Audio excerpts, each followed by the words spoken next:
নমস্কার। এখন পুরীতে আছি, একটু ছুটিটা এনজয় করতে এসেছি। তার মধ্যে থেকেও কিছুটা সময় বার করতে পারলাম আমার ইউটিউব ফলোয়ারদের জন্য, আমার ফ্রেন্ডসদের জন্য লিগাল কোশ্চেন অ্যান্সার সিরিজে। এখানে সুদীপ্ত কুণ্ডুবাবু একটা ভালো কোশ্চেন করেছেন যে রিজনেবল রিকোয়ারমেন্টের মামলায় ডিফেন্ডেন্টদের বা টেনেন্টদের কোনো ডিফেন্স আছে কিনা। আপনাকে প্রথমেই বলে রাখি, রিজনেবল রিকোয়ারমেন্ট কথাটার মধ্যেই আসছে যে ল্যান্ডলর্ডের নিজস্ব প্রয়োজন, যে প্রয়োজনটা না হলে ল্যান্ডলর্ডের বাড়িতে থাকা বা নিজের বাড়ি কেনা বা নিজের বাড়ির যে প্রয়োজনীয়তা, ঘরের যে দরকার বা কমার্শিয়াল পারপাসে ঘরের দরকার, সেই প্রয়োজনীয়তাটা পূরণ না হলে ল্যান্ডলর্ডের পক্ষে থাকা সম্ভব নয় বা ল্যান্ডলর্ডের পক্ষে কষ্টকর। সেই জন্যই সেটাকে বলা হয় রিজনেবল রিকোয়ারমেন্ট, যেটা ল্যান্ডলর্ডের প্রয়োজনীয়। এইখানে টেনেন্টদের কোনো ডিফেন্স থাকে না।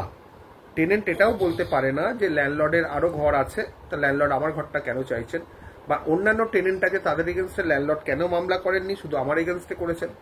বা ল্যান্ডলর্ডের এই ধরনের ঘর ল্যান্ডলর্ডের নিজেরই আছে, তাহলে কেন উনি ঘর চাইছেন।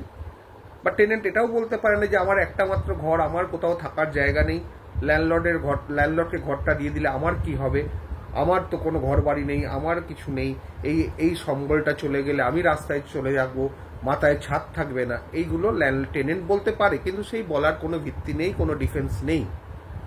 বাড়িটা ল্যান্ডলর্ডের, বারবার আমি আগেও বলেছি, বাড়ির ল্যান্ডলর্ড যেভাবে ইউজ করতে চাইবে সেটা তার ব্যাপার। টেনেন্সিটা হচ্ছে একটা টেম্পোরারি এগ্রিমেন্ট, টেম্পোরারি স্টে, সেটাকে অন্তত প্রেজেন্ট আইন অনুযায়ী সেটাকে কেউ লাইফ লং বা হেরিডিটারি টেনেন্সি বলে ভাববেন না, বা টেনেন্টের সেই রাইটটা চলে গেছে। আগে যেরকম 1956 অ্যাক্টে ছিল, বাবার পরে ছেলে, তার ছেলে, এভাবে চলতেই থাকতো হেরিডিটারি রাইট, এবং সেখানে ভাইয়েরও টেনেন্সিতে রাইট ছিল। এখানে কিন্তু একদমই সেটা নেই। নতুন টেনেন্সি অ্যাক্টে একদম কাটেল করে দিয়েছে, ভাইয়ের কোনো রাইট নেই। এখানে ছেলে মেয়েদের 5 বছর আফটার ডিসিজ টেনেন্ট, আর তার ওয়াইফ যদি থাকে তার লাইফ লং টেনেন্সি রাইট। তার মানে এই নয় যে তার এগেনস্টে কোনো মামলা করা যাবে না। আর 5 বছর বাদে ছেলেমেয়েরা হয়ে যাবে trespassers, they have got no legal right, সুতরাং তারা হবে ট্রেসপাসার, তাদেরকে 2G সেকশনে মামলা করতে হবে। এবার রিজনেবল রিকোয়ারমেন্টের ক্ষেত্রে আসি। ল্যান্ডলর্ডের যে রিজনেবল রিকোয়ারমেন্ট, সেটা দেখাতে হবে, ল্যান্ডলর্ডকে প্রমাণ করতে হবে যে সেই দরকারটা সত্যিকারেই তার রিজনেবল, তার প্রয়োজনীয় কিনা। অপ্রয়োজনীয় যদি কোনো ডিমান্ড থাকে তাহলে সেটা কোর্ট কিন্তু সাপোর্ট করবে না। সেটাকে বলা হয় ডিজায়ারেবল রিকোয়ারমেন্ট, যে আমার ইচ্ছে, আমার দরকার আর ইচ্ছে, এইটার মধ্যে পার্থক্য আছে। দরকারটা অপ্রতুল কিনা, দরকারটা প্রয়োজনীয় কিনা, সেইটাই কোর্ট ডিসাইড করতে পারে। সেইটুকু মাত্র টেনেন্টের ডিফেন্স। টেনেন্ট এটা বলতে পারে যে ওর প্রচুর ঘর আছে, ঘর আর আমার ঘর লাগবে না, বা তার অন্য জায়গায় তার পাশেই বাড়ি আছে, বা তার কয়েক মিনিটের মধ্যেই বাড়ি আছে, 1-2 কিলোমিটারের মধ্যেই বাড়ি আছে, সে বাড়ি খালি পড়ে আছে, সেক্ষেত্রে ল্যান্ডলর্ডের প্রয়োজনীয়তা নেই। এইগুলো টেনেন্ট বলতে পারে, কিন্তু আলটিমেট কথা কিন্তু কোর্ট বলবে, এবং সেটা ল্যান্ডলর্ডের চয়েসের উপরে। সুপ্রিম কোর্ট বহুবার বলে দিয়েছে ল্যান্ডলর্ড চয়েস, ল্যান্ডলর্ড যেটা চয়েস করবে, সে কোন বাড়িতে থাকবে কি থাকবে না, কোন বাড়িতে তার সুবিধে অসুবিধে, এইগুলো ল্যান্ডলর্ড নিজে চয়েস করবে। সেই চয়েসটাকে প্রাধান্য দেবে কিন্তু কোর্ট, টেনেন্টের কথায় কোনো প্রাধান্য দেবে না। শুধুমাত্র কোর্ট একটাই দেখবে যে ল্যান্ডলর্ডের যে চয়েসটা সেটা অতিরঞ্জিত কিনা, এক্সেসিভ কিনা, বা রিজনেবল কিনা। এই রিজনেবল কথাটাই কিন্তু বারবার চলে আসছে। Reasonable requirement which is reasonable, not desirable. Desirable বলতে বোঝায় যে ল্যান্ডলর্ডের ইচ্ছে, শুধুমাত্র ইচ্ছে, আমার ওটা দরকার, সেরকম করলে হবে না। ল্যান্ডলর্ডকে প্রমাণ করতে হবে through commission appointment. Commissioner appointment করতে হবে কোর্ট থেকে, এবং সেই কমিশনারকে দিয়ে তাকে প্রমাণ করতে হবে যে তার ঘরের আদৌ দরকার আছে কি নেই। মানে এখানে কমিশনার রিপোর্ট করবে, ল্যান্ডলর্ডের যে অ্যাকোমোডেশন, কটা কি ঘর, সেগুলো কমিশনার দেখবে, কত স্কোয়ার ফিট, কত মাপের ঘর, কি পারপাসে ইউজ হয়, সেগুলো কমিশনার তার রিপোর্টে লিখবে। ডিফেন্ডেন্টের জায়গাটাও কমিশন হবে, সেটাও কমিশনার নোট করবে। তারপর কমিশনার সেই রিপোর্টটা কোর্টে জমা করবে। প্রথমে ল্যান্ডলর্ডের সাক্ষী হবে, তারপর কমিশনারের সাক্ষী হবে, তবেই রিপোর্টটা এক্সিবিট মার্ক হবে।